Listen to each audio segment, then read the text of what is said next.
Évangile selon Luc, chapitre 24.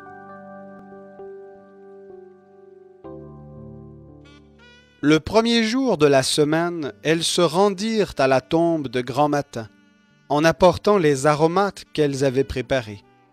Elles trouvèrent que la pierre avait été roulée de devant le tombeau. Elles entrèrent, mais ne trouvèrent pas le corps du Seigneur Jésus. Comme elles étaient perplexes à ce sujet, voici que deux hommes se présentèrent à elles en habits resplendissants. Toutes craintives, elles baissèrent le visage vers la terre, mais il leur dit : « Pourquoi cherchez-vous le vivant parmi les morts? Il n'est pas ici, mais il est ressuscité. Souvenez-vous de quelle manière il vous a parlé lorsqu'il était encore en Galilée, et qu'il disait : il faut que le Fils de l'homme soit livré entre les mains des pécheurs, qu'il soit crucifié et qu'il ressuscite le troisième jour. » Et elles se souvinrent des paroles de Jésus. Du tombeau, elles s'en retournèrent pour annoncer tout cela aux 11 et à tous les autres. C'était Marie-Madeleine, Jeanne, Marie, mère de Jacques, et les autres avec elle le dirent aux apôtres. Mais ces paroles leur apparurent comme une niaiserie, et ils ne crurent pas ces femmes. Mais Pierre se leva et courut au tombeau. En se baissant, il ne vit que les bandelettes qui étaient à terre, puis il s'en alla chez lui dans l'étonnement de ce qui était arrivé. Et voici que ce même jour, deux d'entre eux allaient à un village nommé Emmaüs, éloigné de Jérusalem de 60 stades. Ils s'entretenaient de tout ce qui s'était passé. Pendant qu'ils s'entretenaient et discutaient, Jésus s'approcha et fit route avec eux. Mais leurs yeux étaient empêchés de le reconnaître. Il leur dit : « Quels sont ces propos que vous échangez en marchant ? » Et ils s'arrêtèrent, l'air attristé. L'un d'eux, nommé Cléopas, lui répondit : « Es-tu le seul qui séjourne à Jérusalem et ne sache pas ce qui s'y est produit ces jours-ci ? » « Quoi ? Leur dit-il. Ils lui répondirent : « Ce qui s'est produit au sujet de Jésus de Nazareth, qui était un prophète puissant en œuvre et en parole devant Dieu et devant tout le peuple, et comment nos principaux sacrificateurs et nos chefs l'ont livré pour être condamné à mort et l'ont crucifié. Nous espérions que ce serait lui qui délivrerait Israël, mais avec tout cela, voici le troisième jour que ces événements se sont produits. Il est vrai que quelques femmes d'entre nous nous ont fort étonnés. Elles se sont rendues de bon matin au tombeau, et n'ayant pas trouvé son corps, elles sont venues dire que des anges leur sont apparus et ont déclaré qu'il est vivant. Quelques-uns de ceux qui étaient avec nous sont allés au tombeau, et ils ont trouvé les choses, tout comme les femmes l'avaient dit. Mais lui, ils ne l'ont pas vu. Alors Jésus leur dit : « Hommes sans intelligence, et dont le cœur est lent à croire tout ce qu'ont dit les prophètes. Le Christ ne devait-il pas souffrir de la sorte et entrer dans sa gloire ?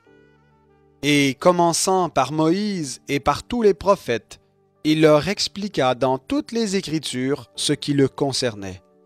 Lorsqu'ils furent près du village où ils allaient, il parut vouloir aller plus loin, mais ils le pressèrent en disant : « Reste avec nous, car le soir approche. Le jour est déjà sur son déclin. » Il entra pour rester avec eux. Pendant qu'il était à table avec eux, il prit le pain, dit la bénédiction, puis il le rompit et le leur donna. Alors leurs yeux s'ouvrirent et ils le reconnurent, mais il disparut de devant eux. Et ils se dirent l'un à l'autre : « Notre cœur ne brûlait-il pas au-dedans de nous lorsqu'il nous parlait en chemin et nous expliquait les Écritures ? » Ils se levèrent à l'heure même, retournèrent à Jérusalem et trouvèrent assemblés les 11 et leurs compagnons qui leur dirent : « Le Seigneur est réellement ressuscité, et il est apparu à Simon. » Ils racontèrent ce qui leur était arrivé en chemin et comment ils l'avaient reconnu à la fraction du pain. Tandis qu'il parlait de la sorte, lui-même se présenta au milieu d'eux et leur dit : « Que la paix soit avec vous. » Saisis de frayeur et de crainte, Ils pensaient voir un esprit, mais il leur dit, « Pourquoi êtes-vous troublés?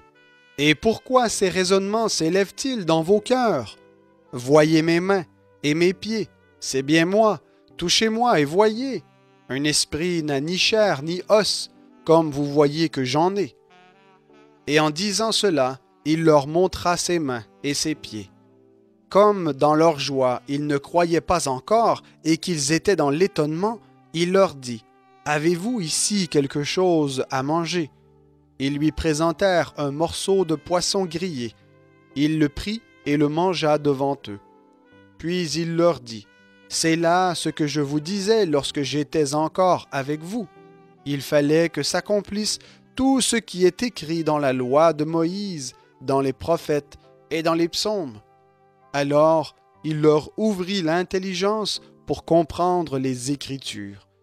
Et il leur dit, « Ainsi il est écrit que le Christ souffrirait, qu'il ressusciterait d'entre les morts le troisième jour, et que la repentance en vue du pardon des péchés serait prêchée en son nom à toutes les nations, à commencer par Jérusalem.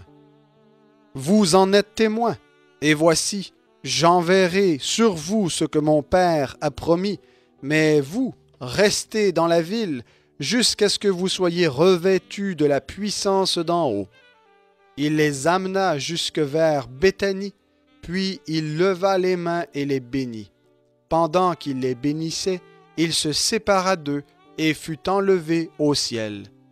Pour eux, après l'avoir adoré, ils retournèrent à Jérusalem avec une grande joie, et ils étaient continuellement dans le temple et bénissaient Dieu.